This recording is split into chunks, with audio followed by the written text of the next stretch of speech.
What's going on, y'all? We are back out here today. Got some live shrimp behind me in the bucket right here. We are heading out to that rig. Gonna be dropping around there. Should be some sheepshead, redfish, speckled trout, all sorts of fish being caught today. But also got my buddy over here, David, who owns CAJUN CUTZ custom knives. David actually just built me a Southern Salt knife. Super stoked about that. I am gonna show y'all that at the end of the video walkthrough, but I'm also going to link his information down below. But without further ado, let's get out here, see if we can catch some doggone fish. All right, so we just pulled up on the rig right here. We are in 4.5 foot of water, which should be deep enough. But if we're not getting any bites here, we're going to move into some canals, fish around some docks. But yeah, just going to be starting off throwing some live shrimp. Real simple rig right here. Got 15-pound braided line. And I got that paired up to 15-pound fluorocarbon leader with a super small number 6 octopus hook right there. I'm just gonna take that live shrimp and I'm gonna hook it right there where the horn meets the head. Just barely poke it through right there. That's gonna make my shrimp flop around real natural like. I'm just gonna free line it first. If I'm feeling like the current's taking my line, or I need to add some weight to it, I'll put some weight on a little bit later on. There he is. There he is. He's got it. Got it. Oh, dang it. What? Just missed our first fish. All right, let's try that again.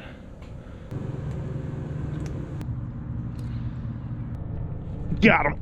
There we go. Ooh, first fish in the morning. He's got us behind the piling.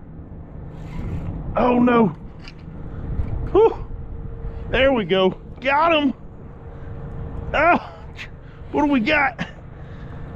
It is feeling like it could be a sheepshead. It is. All right. Well, first fish of the morning came up in here around these docks. The rig was not producing. And boom, we got us a legal sheepshead, y'all. Let's go. What a way to start the day.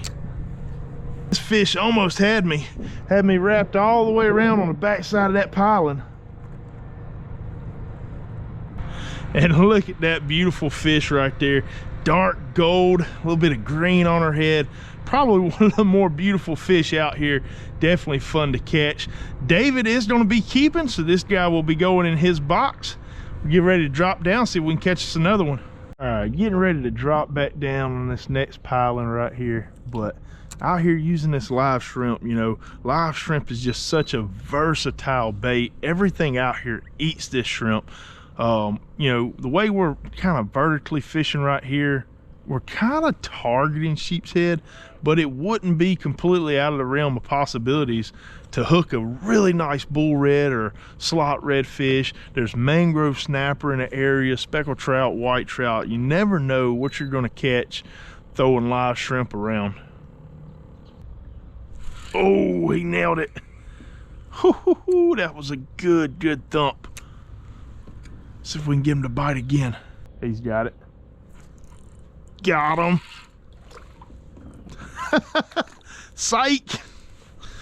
All right, everybody just calm down. Just a club of oysters, that's all. Which that could be pretty tasty little snack right now. Oyster season is in too.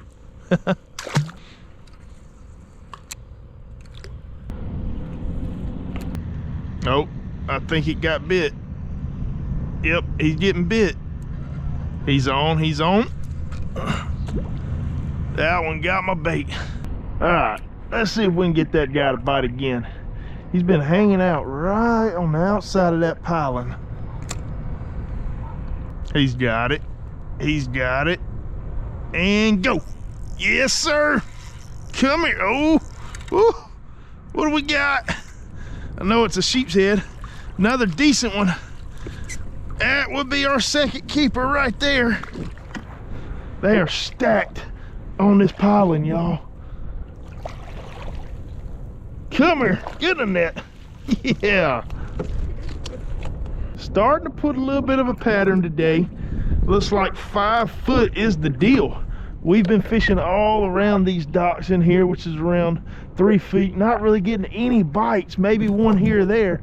But right here on the edge of this channel, we're in 5 foot of water, and that's where all of our fish have come from so far. Yeah, another good sheepshead right there. Look at the bulge just hanging out in that dude's gut. He's been eating and eating good. Look at them teeth. Insane, man. If you ever get your finger caught in one of these guys' mouths, it is over.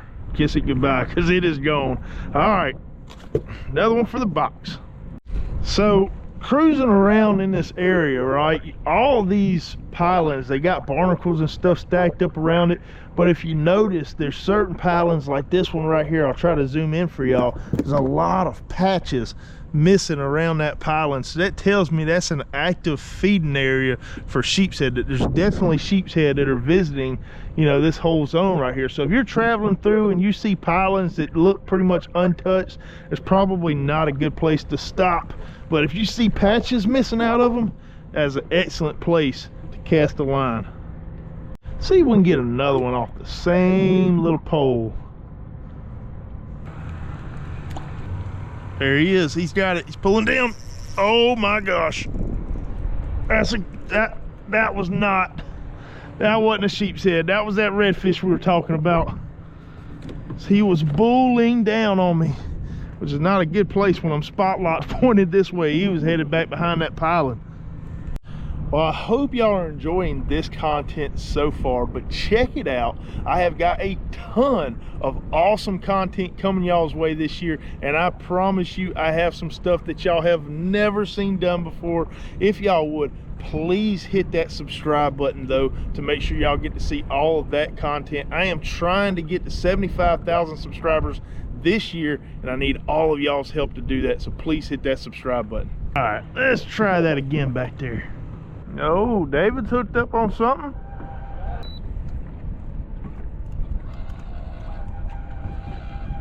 On a voodoo shrimp? What kind of shrimp is that, man? I don't have no idea. I haven't seen that one before. So yeah. I'm over here throwing live shrimp, you're throwing fake shrimp. That is not something that we expect to catch. I mean, flounder in January in Alabama, all the flounder is supposed to be offshore, so never expect to catch that fish. Awesome. Good job, man. Thank you. Well, while David's over there messing with the flounder, I'm gonna get over here, see if I can stick us another one of these old piling donkeys. There he is. He's got it. I'm gonna eat it. He went for it. Got him. Oh, dang these pilings. There we go. Come on around. I had to horse that one a little more than I wanted to. Found us a little bit of a pocket of clean water, and I could almost see him come up and eat that bait. Come here. Get in the net. Yes. Man, this is so much fun. Gotta love getting out here doing this. Spot lock us real quick while we're getting this sheepshead off. There she is right there. All of these fish so far today have been pretty much cookie cutters. They're all the same size. I'm gonna show y'all a trick real quick for bleeding these fish. Let's say David is keeping them, so we're gonna go ahead and bleed this one for him. So on your fish, just about all fish, they're gonna have a soft spot right behind their fin right here. And you take your finger right there where that soft spot is, and you just push it in just like that, and then that's gonna bleed the fish. No scissors, no knives, nothing like that. That is a trick that I picked up from Bayou Bandit. So yeah, can't take credit there. Just a real easy way to bleed these fish. See if there's another fish sitting right there in the same spot. Go ahead and kill my motor. Now, I normally fish for these sheepshead around bridges and stuff. Very seldom do I come and target around docks and stuff like this, but having a nice little change of scenery is always welcomed. And then a lot of people in other areas may not have really good bridges that produce, but just about anybody has, you know, anywhere there's salt water, there's going to be houses and things like that on the water that have docks. And anywhere where there's salt water and there's barnacles, there's bound to be sheepshead somewhere nearby. All right, y'all, well, we are back from off the water now. Had a pretty decent day, caught some sheep's head, missed some really good fish, especially that redfish. But David over here had to catch it a day with a flounder in January. That's not common for us here in Alabama. So really cool catch. You also caught a redfish, right? Yes. So awesome stuff. But like I told y'all in the beginning of the episode, David is the owner of CAJUN CUTZ, and he makes custom knives. So basically David reached out to me, said he wanted to build a knife for the channel, and I said, all right, let's do it, you know. And it's a really easy process. I'm gonna show you the knife, and then we'll kind of talk about how all that comes together, right? So this is the knife right here. Really beautiful work. As you see, he got the Southern Salt plate right there, and then you got this knife right here, Damascus steel, beautiful handle. What's the handle made out of, David? Is that like a walnut or? It's a walnut epoxy pressed. Beautiful. Oh yeah, so the knife came with that, the pin, the striker. It also has a box right here to put all this stuff in. Now, beautiful knife. I am extremely impressed with it. I can't thank you enough, because that's awesome. When David reached out to me, one of the questions he asked was, is it a knife that I would use like utility purposes, or is it something that I would hang up on a wall or put on a desk? And I told him, I was like, I'm probably going to use it. Like I use stuff, right? I don't know. I don't know if I would feel right using that right there, man. It is that beautiful. So awesome work. I appreciate it, David. Thank you so much. If y'all are interested in having a custom knife built, maybe somebody has a birthday coming up or whatever, you know, reach out to David. Like I said, I'll link his information down below. Awesome work. But yeah, I hope y'all enjoyed today's episode. I enjoyed taking y'all along with us. If y'all would, leave a like, comment with any questions, subscribe if you haven't already. We'll see y'all next time.